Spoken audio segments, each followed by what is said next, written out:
Welcome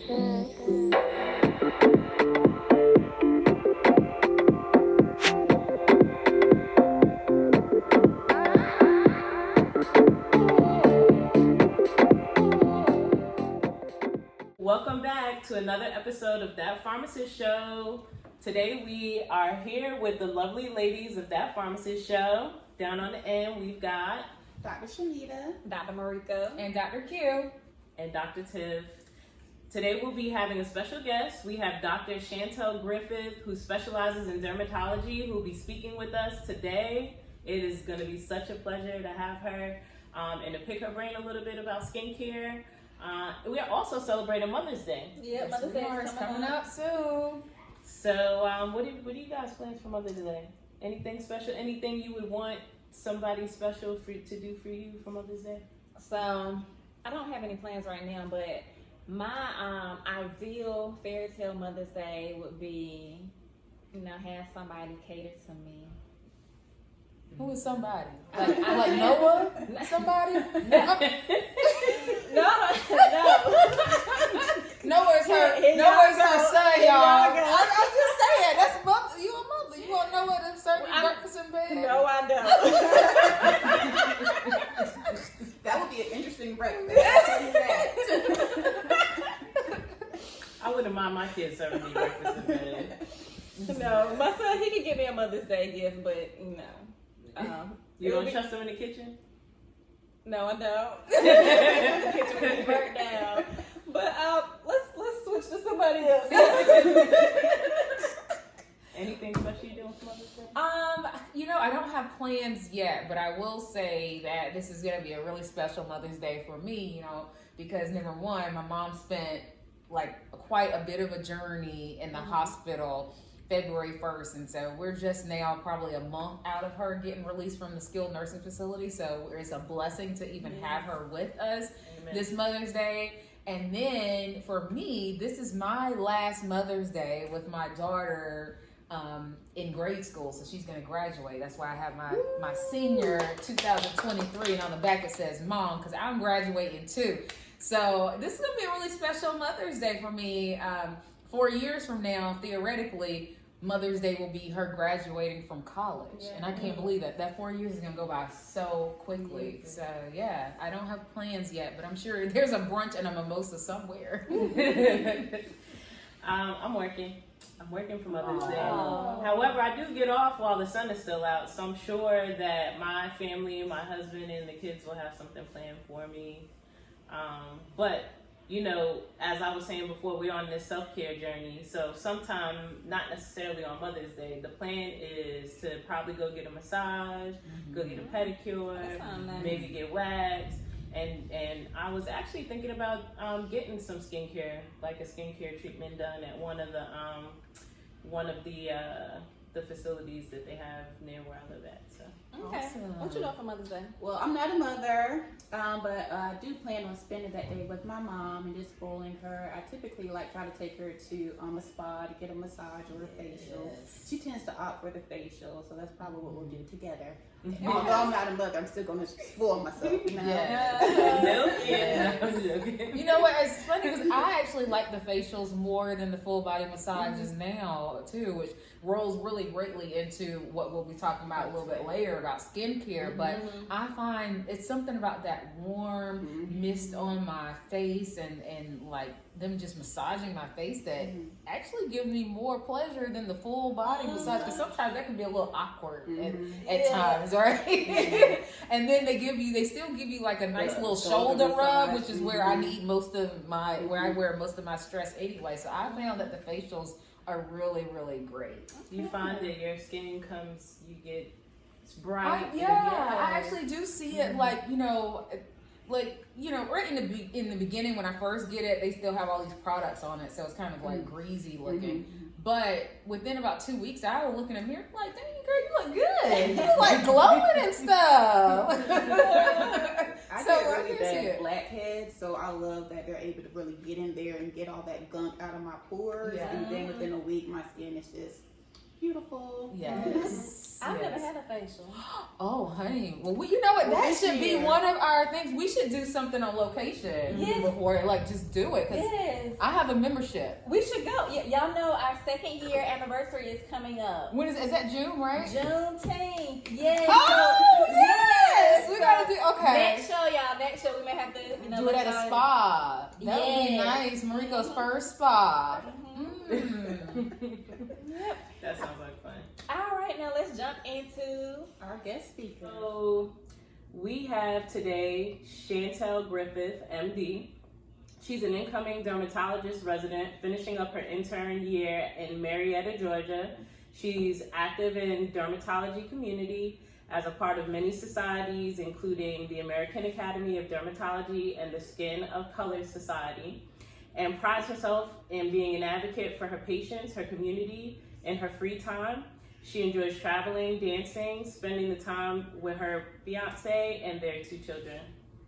Thanks for coming and spending time with us today. First question I wanted to ask, and this is a personal question, when it comes down to different people of backgrounds and races, do you find that skincare regimen and taking care of people's skin or skin ailments is a little bit different?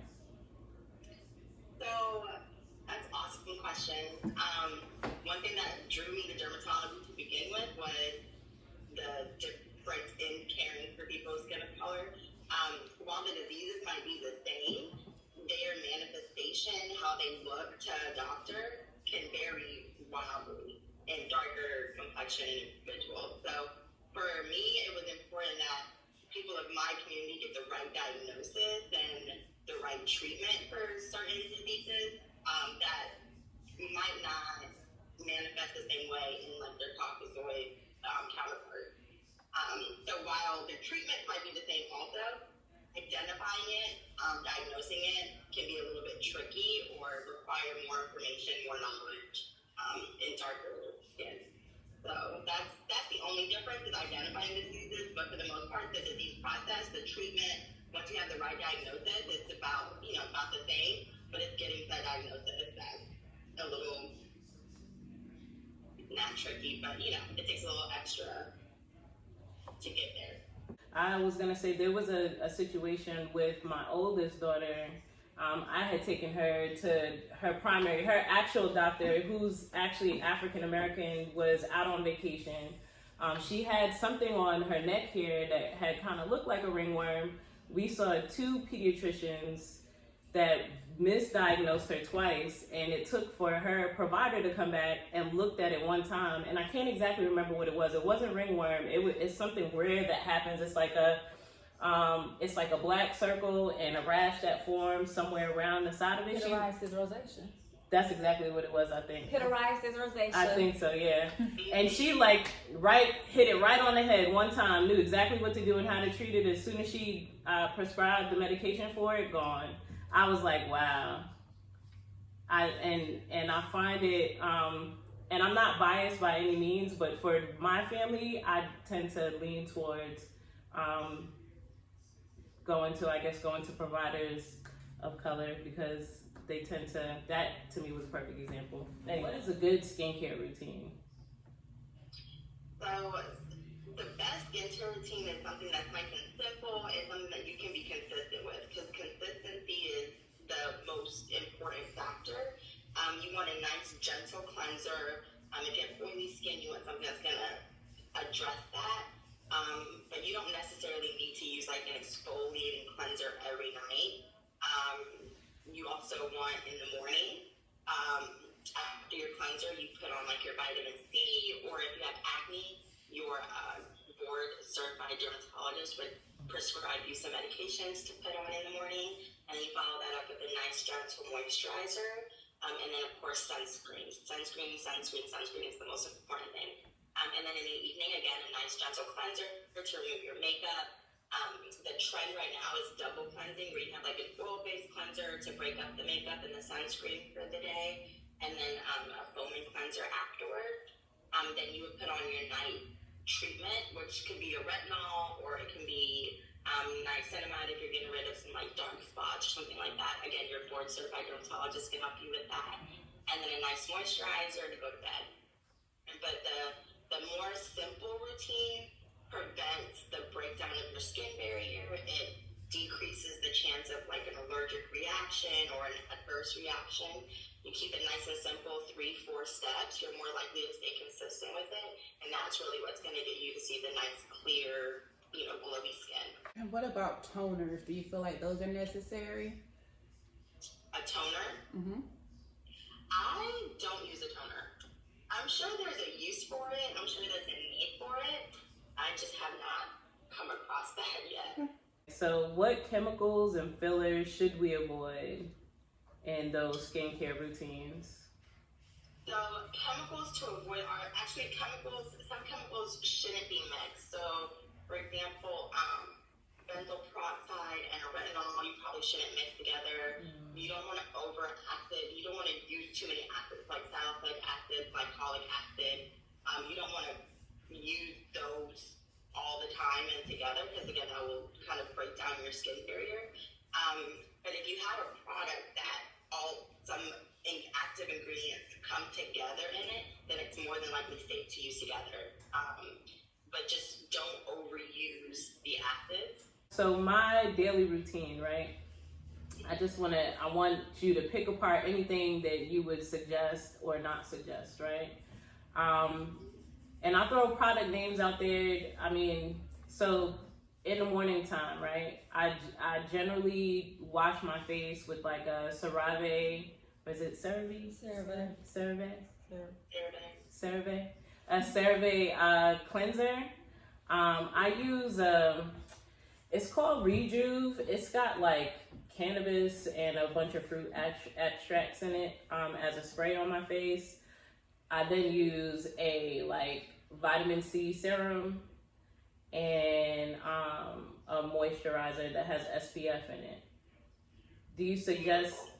Is there anything wrong with that?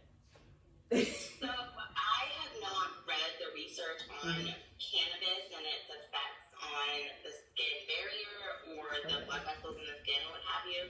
I would caution using what's the term? Natural or I guess some natural ingredients. Yes, they are natural, but it's not researched on the effects of it, and that they could interfere with other chemicals and other treatments that are known to work for certain situations. But if you're not having a reaction to it, it's not making your skin burn, it's not making it red or giving you any bumps or rashes, then that's okay to continue if it's working for you. All right, and then my next question, I'm going to piggyback off that because you had talked about using an SPF and also using a moisturizer. Is it safe to use one that combines both, or do you think you should get separate? It's absolutely okay to use one that combines both because then you're actually decreasing your step of your routine and making it more simple. And that's a really good one. I use the Roche Posay's triple barrier with UV protection. It doesn't really give me that much of a cast, and it's just I know that even if I just stop right there, I still have my SPF. So I would recommend using moisturizer with it if you can find one that it feels good on your skin. It doesn't give you a cast. It doesn't make you oily, stuff like that. Yeah. And what's the minimum amount of SPF do you recommend that somebody puts on their face? 30 or more. 30 or more. Mm-hmm. Y'all quiet over here. Well, I feel like I need to pass off some I questions. know you had a list, so I have a question. I don't know if it's on this list or not. Okay. But thank you so much for all the stuff that you told us already. I know that SPF 30, I wouldn't have never thought that I need SPF 30 on my face. I would think, I don't know, maybe a 15 or something, but that's good to know. I got to check and see what mine has in it. So my question has to do with the fact that I know I have skin products in my cabinet that I've had for multiple years. And we're all pharmacists, so we know where to look for the lot number and expiration date on a medication. However, on our skin products, it's really hard to find out when does this expire. And I've just now started doing a regular inventory of just my canned goods in my cabinet, and I found that I've had canned goods that were still in my cabinet from like 2019. So with respect to our skincare products, how do we find out when it expires? And if we don't know where to look, what would be a general guideline for when we should throw away our skincare products and start new? Absolutely. So on most packaging, there is like a little icon that looks like A jar, like kind a jar of, with yeah. the cover off of it, and it'll kind of tell you it's like 12 months, 6 months, something that's good for. But in general, I would say that things that you don't put your finger in, so like the the squeeze bottles and stuff like that, you could probably keep for 2 or 3 months, maybe up to a year probably. The things that you actually have to put your finger in, because your fingers have a little bit of bacteria on it and that can kind of grow in it, I wouldn't go more than 2 months for that. Your vitamin C. So your vitamin C serum should be in like this occluded bottle. No light should be getting into it. You want to keep it away from light because that causes it to kind of break down. When you first get your serum, it should be like a nice clear with like a little hint of yellow to it possibly. When it starts to become a little amber brown, it's pretty much broken down. You can throw it away then. I don't remember how long it takes. I keep mine so I use the Suitable CE Ferulin, and it comes in like a box. So I keep it in the box in my drawer. So I like have it double protected. It never really sees the light. And I kept that for like 2 or 3 months before it started to turn. And I actually finished it like right as it was starting to turn. So I was grateful for that. But for the most part, in a couple of months, you should start being wary of your products. Not that they're disintegrating or like not as active, but because of the bacteria coming from your skin, that can kind of start to grow and kind of counteract all the measures that you're trying to do. Gotcha. Thank you for that. Can you tell us a little bit more about this vitamin C? Because I definitely do not have that in my regimen right now. I have like a Botox serum that I put on at nighttime, but I don't have a serum that I'm using in the morning. So could you talk a little bit about that? And then also, I'm of the age bracket where people are talking about using what you call eye creams, and I have no clue what kind of eye cream I'm supposed to be using. Okay. So for your vitamin C, it's an antioxidant, so the free radicals. It's supposed to decrease the onset of wrinkles. It's supposed to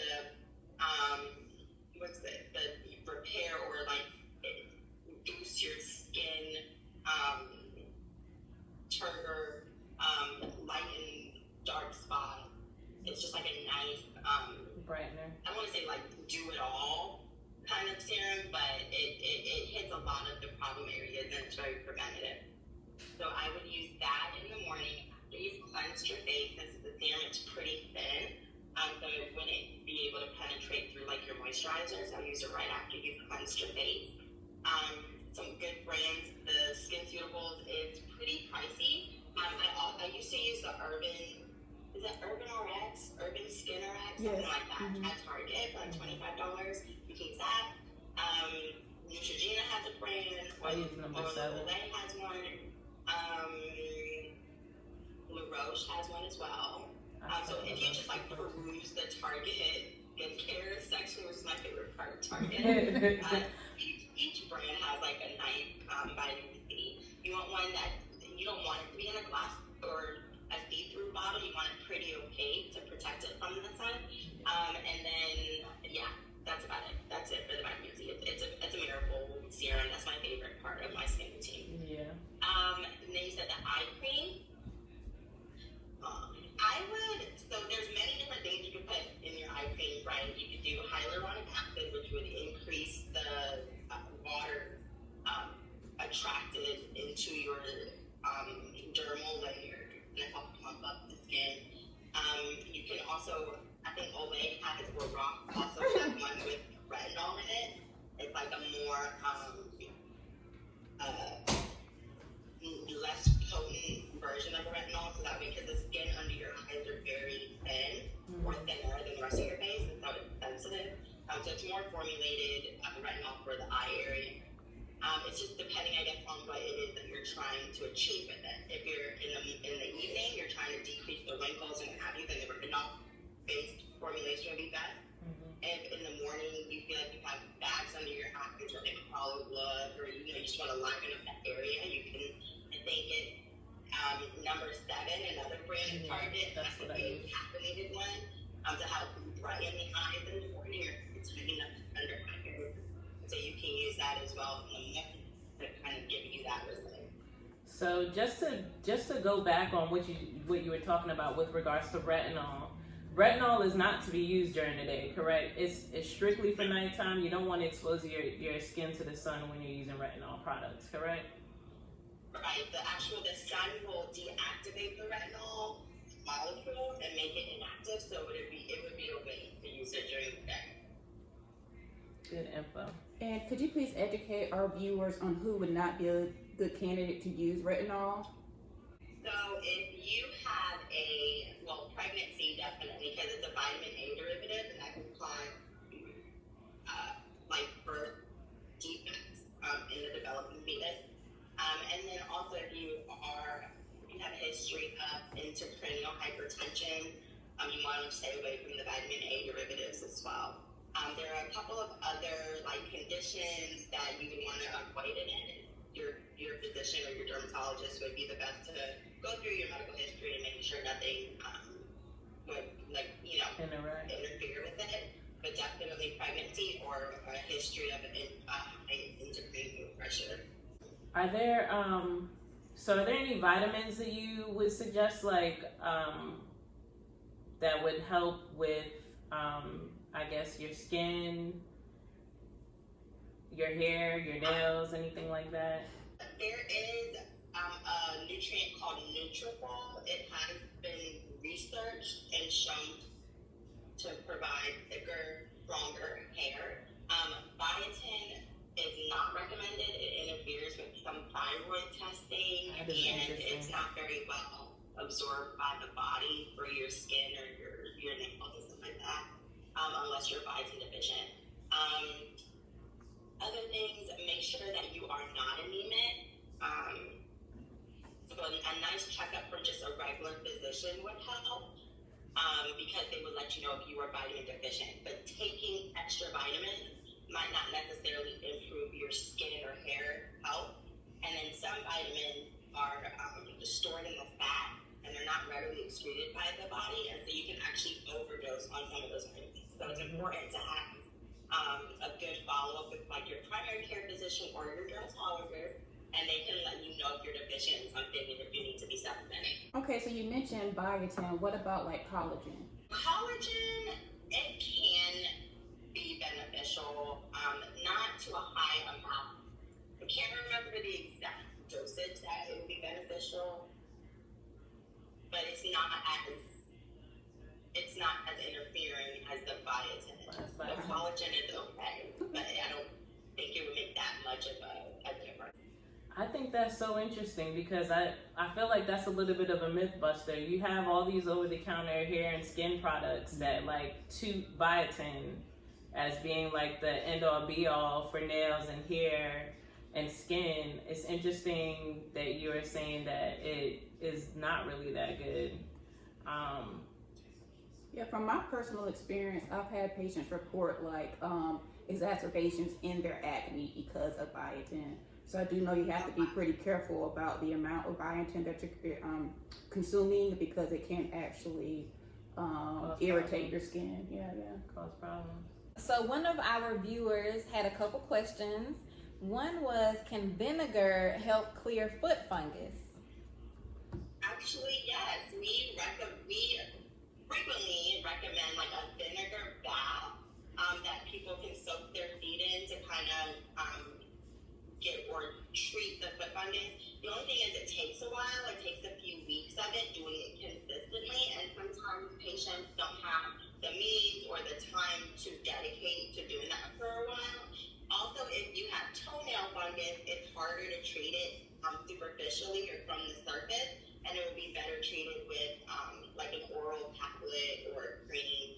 And many people who have foot fungus will develop the toenail fungus and just need to have treat it. But yes, vinegar can be used to treat the fungus. I never knew that. Recommended, Yeah. Okay, and then the second question from a viewer is, can anemia be associated with hair loss? So, yes, having there are many causes for anemia.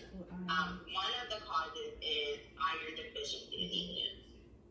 And so having low iron can cause your hair to fall out and it can cause the anemia. But just because your hair is falling out doesn't mean that you're anemic. And just because you're anemic doesn't mean that your hair is going to fall out. It's kind of a situation basis. But if your hair is falling out and it's thinning, it's important to go see your certified dermatologist so they can figure out the etiology of your hair loss. There was another question that somebody had asked while I was on the way here, one of our viewers. So she's got a teenage daughter who has acne issues. And I think the prescriber prescribed tretinoin. And her question was, is tretinoin harmful, first off? Are there other alternate forms of acne control that can be prescribed that may not be as harmful, if it is harmful? Topical tretinoin or topical vitamin A derivatives are relatively safe. The body doesn't absorb it to a large extent, but there is a risk, which is why we, say no in pregnant people, because the risk does not outweigh the benefit. But for the most part, tretinoin is completely safe to use. The harmful things they might do is like dry out the skin, and so that's why they recommend that you do it 1 or 2 times a night, or 1 or 2 nights a week, and then build up as you build up your tolerance for it. But there's no other real side effects to using it. It should be completely safe in a teenager as long as, she is using the proper measures to not get pregnant. It is commonly used in treating acne because it does dry up the skin, it decreases oil production, and that's one of the 3 factors that can cause acne, along with bacteria overgrowth and hormones.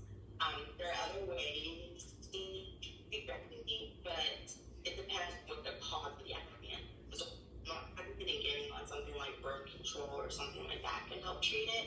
But for the most part, especially in teenagers, it's going to be the overproduction of the P. acnes. I think they changed the name of bacteria recently. But anyways, overproduction of the sebum and the P. acnes overgrowth that's contributing to it. And the tretinoin, along with maybe like a benzoyl peroxide wash in the morning, will definitely help. And I have one more question. So I vaguely remember years ago when I went to an eyebrow waxing place, and you have to write down any medications you're taking. And I think one of them, the topical treatment that I was using was probably tretinoin, and they did not want to wax my eyebrows. Can you explain to our viewers why? So another thing tretinoin does is decreases it can affect the adhesion of the skin cells in between each other. So it makes the skin slough off that top layer. That can also increase your risk of skin tears and what have you. So when you're having something technically traumatic being done to the skin, you want to avoid using the retinol or tretinoin for a few days to 1 week prior to having that, to decrease the risk of damage to the skin, which can lead to scarring, discoloration, hyperpigmentation later on down the line. That brings me to waxing or shaving. Or threading. Or threading. So for African American people, we have very curly hair. If the hair is cut too low to the skin surface, it can coil up and become an ingrown hair, which leads to the ingrown bumps and hyperpigmentation and all that, inflammatory process that comes with it. If you do a close, or if you just do a shave, it's right above the skin, and so there's less chance of it coiling back in and becoming an ingrown hair. So if you have a history of getting boils, bumps, ingrown hairs, and stuff like that, shaving will probably be the best. Not 2 or 3 blades, like 1 blade, to just do the close shave. If you don't, waxing is totally fine. The best thing, especially if you get the boils, bumps, is to have laser hair removal. And you would go to a board-certified dermatologist who has experience doing lasers in people with skin color. Because our skin requires a certain type of laser, so that way you don't get the burns or the damage to the skin. But that's a great way to be able to have that smooth skin without the risk of the bumps and everything. Okay, so what do you recommend for HS patients? Shaving versus waxing versus laser. So for my HS patients, I would suggest a shave or to shave with just one blade, so like that Venus one razor. Do that, and if you have HS, What is HS? Oh, sorry. I'm sorry. Can you please explain to everyone what HS is? Yes. So HS is hidradenitis suppurativa. It's a disease in which it's an autoimmune disease in which the body's attacking hair follicles, producing boils that turn into tracts under the skin. It's very painful. It can be disfiguring. It affects skin folds, so under the arms, under the breast, in the gluteal cleft, in the groin. It's very painful. It can also affect the patient's social interactions with other people. They can be hospitalized because they can become infected and they can spend days in the hospital. It's a very traumatic disease. It's horrible. There are different stages of it. It can be just mild, you get a boil here and there. They're really severe where you're having like these huge boils filled with pus that are tracking all through the underarm and under the breast. They just really it's bad. I wish I had the ass, man. Dr. Griffin, I'm just saying, I was just, you're going on, and I was like, ooh, I wish I had an ass now. It is a blessing to be healthy. Amen. And that's one thing we take for granted. And one thing that I learned in med school is there's so many things that can go wrong. Right. That we take our Right. in any capacity. Even if like your nose is crooked or something, it still works. Right. People are born without it. And that's just one thing that I had to come to terms with. So many things can go wrong, and you can either be like scared and like fearful about it, or you could just thank God that He did what He did and keep it going. You know? Yes. So yes, and there are people out here who are just living their daily lives with suffering from this, and you have no idea because it's such a hidden struggle that they have to go through. So since they're at risk for boils and such, they're at greater risk of the ingrown hairs and stuff like that. So I would just do a close shave if they even can. Sometimes it's so extensive that it just hurts too much to even touch under the arms, so they don't even shave it off. But the best thing to do, the curative thing, would be the laser hair removal because there's no hair that will grow. And I'm pretty sure that insurance will cover it if you have a diagnosis of hydronitis. Oh, that is good to because know. that is a curative treatment to stop the ingrown hairs from coming. Nice. So how long does the laser hair removal actually last? Because that was one of the things where I've looked at the price and I'm like, ooh, that's kind of steep. How often am I going to have to go back and get this done? So up front, you have to do 6 to 8 sessions to kind of make sure that all the hair follicles are attacked because they grow at different rates. And then I believe at once a year you go in for a touch-up. It's not completely guaranteed, to always be gone completely, but I'm pretty sure it's once a year you'll go in for a brief little touch-up and then you're good. How painful is that? Have you ever had laser? I've never had laser. Yeah, so it feels like, okay, you've been snapped by a rubber band? It's like that 100 times. Oh. in your arm, over and over, exact. It feels like a rubber band thing. Wow. But you grin and bear it, and you gotta do it again, right? For a couple weeks. That's not too bad. When are we going to get to the point where we can just, do we have precision medicine where we can just deaden the hair follicles that the gray hairs come out of? Then we'd be bald. Right. I would be bald, at least. No, that was a real question, but Back to the skin. Skin tags. What is the best way to prevent and treat skin tags? So skin tags, they occur in areas of repetitive, rubbing. I can get, if you sit on your seatbelt side that you're normally on, you can get skin tags there. Underneath your bra strap, you can get some skin tag there because your bra is constantly rubbing against your skin. So preventing it, don't get rubbed on. You can't really do that, right? So just know that they are completely benign. Definitely have it looked at by your board-certified dermatologist to make sure it's a skin tag. But if it's not bothering you, if it's not hurting, itchy, painful, red, bleeding, then you can just leave it and let it be. If it is bothering you, if it is getting bigger or what have you, you can go to your dermatologist and they can remove it. They can use electrodesiccation, so like a little bit of electric zap to it that'll make it dead and it'll just fall off on its own. They can put a little dab of that on there and freeze it, and then that'll go away. We call that cryotherapy. It'll fall off on its own, and then you just take a pair of scissors and just snip it real quick, and then it'll come off like that. It's not as painful as you think. It's not as painful as you think. I have a question about your training really quickly, because you keep alluding to board certified dermatologist. So can you tell us a little bit about, especially for our younger viewers who are like, hey, I might want to be a dermatologist one day. Tell us about that training, and also, is board certification a requirement? It's not a requirement for pharmacists, but I love to hear, is it even a requirement for you to be a dermatologist? Okay, so a dermatologist went through undergrad, 4 years of medical school, 1 year of internship, and then 3 years of specific dermatology residency. That's what I'm starting in July. During that time, we are educated on pathology. We look under the microscope at actual skin samples to identify diseases based on how the cells look. We're taught on skin of color, just general dermatology, advanced medical dermatology that requires people to go to the hospital, like hidradenitis suppurativa.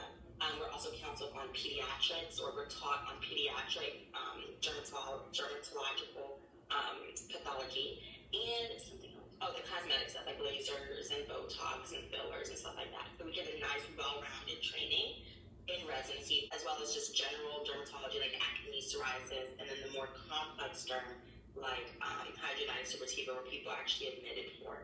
And so for 3 years, we have that dedicated training to learn the ins and outs of just dermatology. During the training, we take in-service exams to make sure that we're staying on track and we're learning everything that's required of us. And then at the end, we take our boards, which shows that we've had the proper training, we've done the exact hours we need, we're able to logically think through things and adapt to unique situations that our patients can pose with us. And that's something that would require 3 years of dedicated training to do. And so that's what a board certified dermatologist is. To be a person who treats skin disorders, you can be any type of doctor and call yourself a skin doctor if you want to. They may have taken, I think, an internal medicine residency, which is also 3 years, while they also do like kidney disease and lung disease and GI disease. They might do 1 or 2 months of dermatology, but then when they take their board, they can decide to open up a practice that just does skincare and they treat skin processes. So any type of doctor, ER doctors, OBGYN, they can all prescribe the medications that a dermatologist can prescribe. They can all do the injections and the fillers and the Botox and facial balance all you want. They like the training.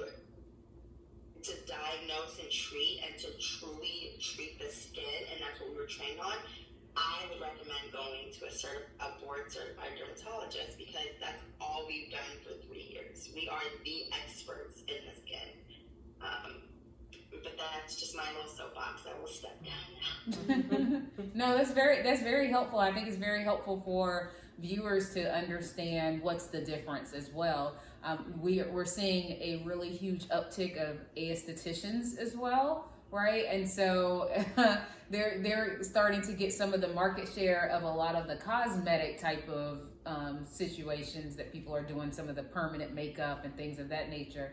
So do you see, or have you seen things go wrong and then people have to come to the board certified dermatologist? Bunch of stories of people who have their Botox injected in the wrong spot. They end up with like a Bell's palsy where they can't close their left eye, or if you put filler in and you're not 100% confident on the anatomy, you can actually inject filler into blood vessels and things that it shouldn't be in, and end up with a stroke or dying and necrosis of that tissue that's fed by that blood vessel. So many things can go wrong if you're not 100%, if you don't know what you're doing. But on the other side, estheticians and nurse aesthetists, they are very important, because if you've tried to book an appointment with a dermatologist, you can be out months and months. And so I applaud them for making skincare more accessible, as it's just important that we are responsible in what our scope of practice is. So for facials and recommending products and making sure that everything's okay, you're not having any reactions and happy, by all means, go to your anesthetist or your esthetician or your NP that does injectables, because they were, or can do stuff like that because they were trained. But for diagnosing and always be followed by your dermatologist, always have them in your corner, because then we can also just make sure everything's okay. Not because we want your money, but it's because we want to make sure you're okay and that you're not being put in harm's way. So when it comes to prescribing biologics for your patients with eczema or psoriasis or HS, do you tend to get a lot of pushback for that, or what's kind of the approach to get patients more comfortable with starting a biologic? First of all, to start a biologic, the patients need to have pretty significant burden of disease, right? Because biologics are not equivalent, and we need to trend and monitor like their liver function or their blood cell counts, because they can have a little bit of side effects to it. So for all our patients, whenever we're recommending a treatment, we always weigh the benefit to risk ratio. So if they are having a significant burden of disease and we determine that a biologic would be beneficial for them, we always give them an educated, allow them to have an educated choice. So we give them all the benefits and all the risks. We give it to them in plain language that is easy to understand, and we say, we will talk about this at your next visit. So that way they don't feel the need to jump on it right away. They can go and do the research and then come back to me with questions.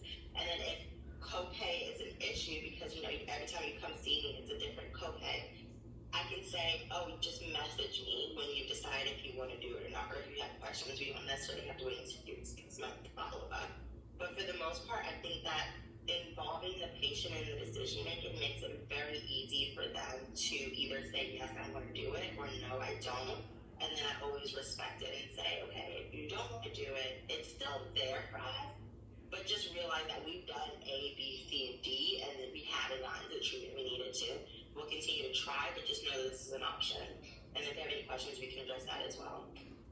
As far as insurance, in the programs that I've worked with, we have amazing care coordinators and drug reps that work with the insurance companies and the actual pharmaceutical companies to get those things covered for our patients, or if it's not covered, it's discounted for them.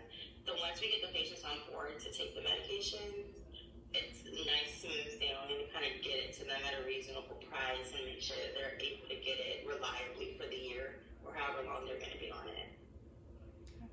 And for any of the clinics that you trained in, has there been a pharmacist embedded into that clinic? And if not, do you feel like it would be beneficial to have the pharmacist on board? So in the clinics, I haven't had a pharmacist there. In the hospital, my pharmacists are my lifesavers, just in general, like prescribing patients stuff. They're like, are you sure you want to give them that much? No, I'm not sure at all. So I can always see the benefit of a pharmacist. I think, especially like there's not that many private dermatology clinics as there was back in the day. It's more like groups of dermatologists. And I think it would be beneficial to be able to say, okay, I've prescribed this, and this for you. If you go downstairs our pharmacists are making it for you, or they're getting it ready for you, kind of like how Kaiser does. I feel like that's just a one-stop shop, and it'll be a great business model. If a dermatologist wants to open up their own practice, I feel like that would be great for the patients to just have one stop to go and get everything they need. And then, I just want to commend you guys on being such a positive role model and just being there, because if our kids and future generations should see like 4 beautiful Black doctors, it makes it more doable. It makes it possible. I said it's 5.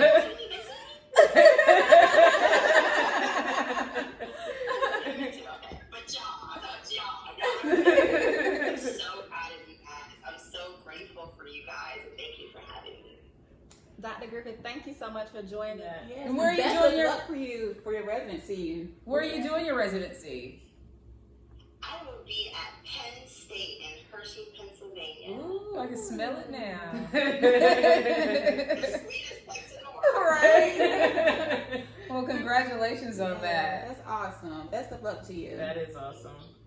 Congrats. Thank you guys, and I hope to see you and talk with you guys I soon. just want to say Happy Mother's Day to all the moms out there and all the mothers out there and all the surrogate mothers out there. Happy Mother's Day from the ladies of That Pharmacist Show. Remember that you need to Like, Share. And subscribe and leave a comment for us down below.